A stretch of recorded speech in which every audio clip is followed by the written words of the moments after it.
We're going to have so much fun together.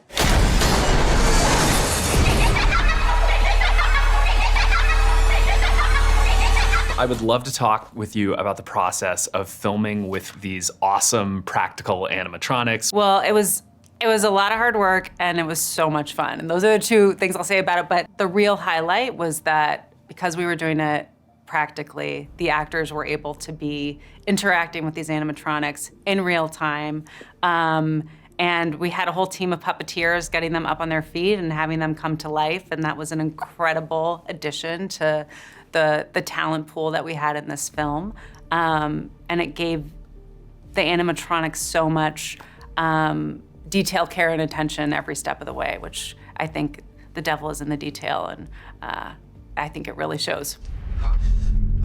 He's coming.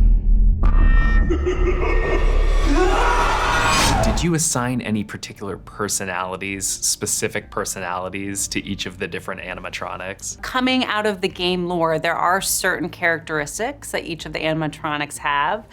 So we took those into consideration, and certainly in terms of how they moved and what types of action they would be doing, we were making sure that it was authentic and true to the game. You know, on top of that, they were coming to life in a whole new way in the movie, so we were also kind of, you know, walking uncharted territory and really trying to figure out what was the best elements of each puppet once they were actually coming to life on their own. Where to?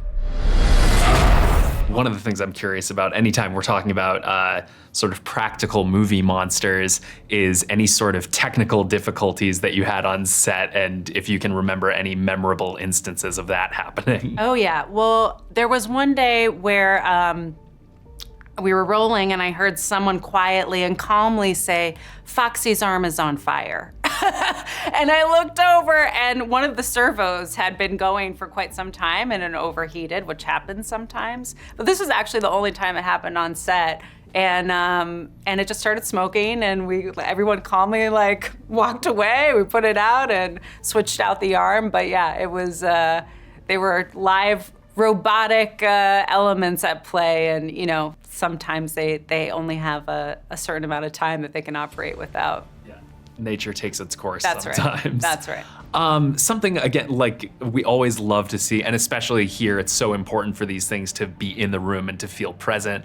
Was there ever any version of this movie that considered like CG for these animatronics? No, I mean, I think Scott Cawthon and I talked about that a lot at the beginning of this process, along with Blumhouse. And you know, the film is set in the year 2000, and we're flashing back to 80s and 90s eras. And I think we wanted to, I particularly and Scott wanted to pay homage to those time periods and the way that movies were made back then, and Jim Henson's company couldn't have been a better partner for that. And you know, if you're gonna work with Jim Henson's puppeteers and their animatronics, like you're gonna want to use as much practically as possible. So our whole VFX approach was framed in terms of supporting what we were doing practically versus replacing it. Tell me how to stop them. It's too late.